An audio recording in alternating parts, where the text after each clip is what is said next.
ako každý iný. Má rád hudbu, pivo, autá, samozrejme ženy. Kým sa nevrátil z vojny, tak nerobil žiadne veľké pičoviny. No vtedy ešte netušil, čo prídu za problémy.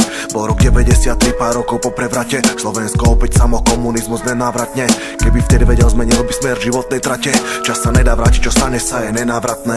Otvorenie hraníc neprinieslo iba výhody. A možno bola to len hra osudu a či náhody. Možno nikdy by nevznikli príbehy a príhody, ktoré prežili si ľudia namotaní na drogy. V tej dobe bez informácií, hoci kto fajčil heroín. Asi jak v tejto dobe, keď hoci kto šťupe kokain. Nikto netušil, čo to svinstvo neskôr spraví s ním. Že aj dobrý človek závislosťou môže stať sa zlým. Za vlastný osud máš vo vlastných rukách. Život je šachovnica, dobre premysliť si, ak spravíš tu ťah. Či raz chceš prísť do hore, či skončiť v pekle v mukách. Či prežiť ho v slobode, alebo väznený v putách. Za vlastný osud máš vo vlastných rukách. Život je šachovnica, dobre premysliť si, ak spravíš tu ťah. Či raz chceš prísť do hore, či skončiť v pekle v mukách. Či prežiť ho v slobode, alebo väznený v putách. Jeho dobrý kamarát ho k vyskúšaniu toho dostal. Jednou malou cigaretou celý svoj život si dostral. Napriek závislosti stále on len sám sebou ostal. Nebol nikto, koho by ojebal a či aspoň osral. Když sa zobral nové peniaze, tak vždy neskôr vrátil. Strátal svoju slobodu, no svoju tvár nikdy nestratil. Keď sa chodilo kradlo, tak robil šoféra či oko. Odkedy si prvý kašlehol, tak prešlo 7 rokov. Veľakrát sa snažil prestať, kým si prešiel touto stokou. Počas liečby metadonom dá sa zase zlákať pikom. Nebolo to ťažké, na umelé šťastie predsa si zvykol. Z jednej sračky unikol, no ale na ďalšiu navykol. Ako pamiatka na závislosť na heroíne.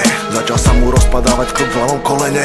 Dostal tam umelý a už bolo po probléme. Toto je realita, nechcela černé komédie. Za vlastný osud máš vo vlastných rukách. Život je šachovnica, dobre premysliť si, ak spravíš tu ťah. Či raz chceš prísť do hore, či skončiť v pekle v mukách. Či prežiť ho v slobode, alebo väznený v putách. Za vlastný osud máš vo vlastných rukách. Život je šachovnica, dobre premysliť si, ak spravíš tu ťah. Či raz chceš prísť do hore, či skončiť v pekle v mukách. Či prežiť ho v slobode, alebo väznený v putách. Rok 2001 priniesol veľkú zmenu.